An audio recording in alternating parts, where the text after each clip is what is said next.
one of the jewel franchises of the 2023 regular season, the Baltimore Orioles. Take a look at the draft success they've had in recent years. Our resident GM, Dan O'Dowd, is sitting live with a guy who had a hand in this success. Brad Ciolek, the Director of Draft Operations for the O's. Dan, take it away, buddy. Hey, Dan O'Dowd here. We're sitting with Brad Ciolek, Scouting Director of the Baltimore Orioles here, watching the Combine. So let's start out with, first and foremost, busy time of year for you. Absolutely, tremendously busy time of year.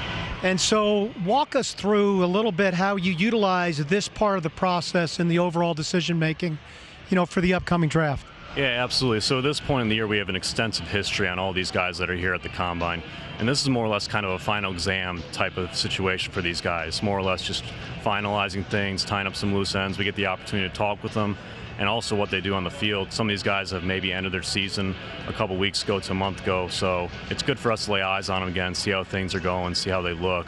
And at the same time, we also have our medical staff and strength and conditioning staff here to assess these guys. So there's a lot of moving parts, there's a lot of input that goes into it, and it's a tremendously valuable opportunity for us to see all these guys and get to know them. So let me ask you about the question part of it. I'm fascinated. Like, how many guys are in the room, and do you have a list of questions for each guy, trying to fill in the blank of what the overall picture looks like prior to each discussion? Yeah, so when we have the opportunity to talk with these guys here, we've had the opportunity to see them throughout the course of the spring. And what we like to do is also get input from our player development staff, because if we do end up with these guys, the first stop is going to be in the Florida Complex League. So we want to pick their brains, kind of see what they see. And maybe if they have some questions for us, we relay those questions to the players in addition with our own questions. So to your point, there are some generic across-the-board questions we ask to everybody, and there are questions that are catered specifically to each guy that we bring in. So, yeah, that's fascinating what you just said. So the Orioles really do have a collaborative process. So walk us through that. Like, how, as running the department, in your role, how do you look at it, from a decision-making standpoint as relates to trying to get it right using the entire organization?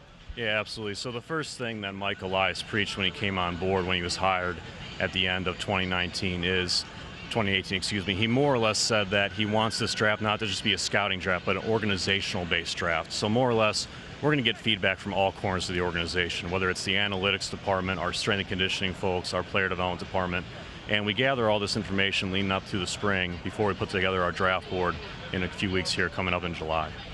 Okay, that leads me to, I love studying organizations. And, I'm just curious, this year you're picking 17. Every other year, you've been picking towards the top of the draft. Has that changed your approach this year? Is it a wider net that you've gone through with your first-round pick?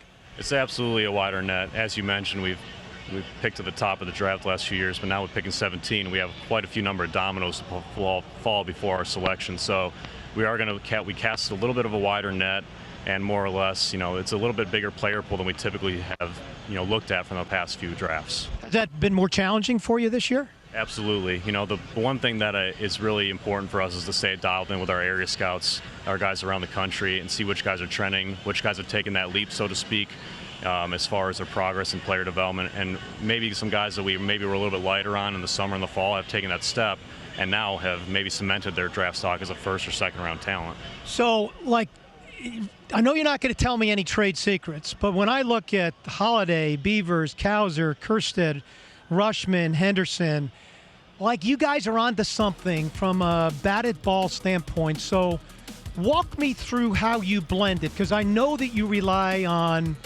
the analytical part of the data. Does that point you in the direction, or does the area scout point you in the direction, and then you try to line up, kind of the liquid the data to try to verify what the human analytical part of the job is telling you? Absolutely. It's actually a combination of both. So I will say that our analytics department, we have a tremendous analytics department run by Sig Meidel, and his team of analysts and our scouting analysts are kind of a hybrid role that are the bridge between the analytics department and scouts. Take a look at all these numbers, whether it's contact quality, batted ball metrics, exit velocity, and at the same time, we also have our scouts evaluating the guy's actions and ability on the field. And more or less, when we get to the point where we're in the room together, we talk it out, sort it out, try to figure out who is ultimately the best fit for our organization. How often does it line up perfectly I knew you know where the answer to this question's going, to where all of the data lines up with what the guys are actually seeing in the field.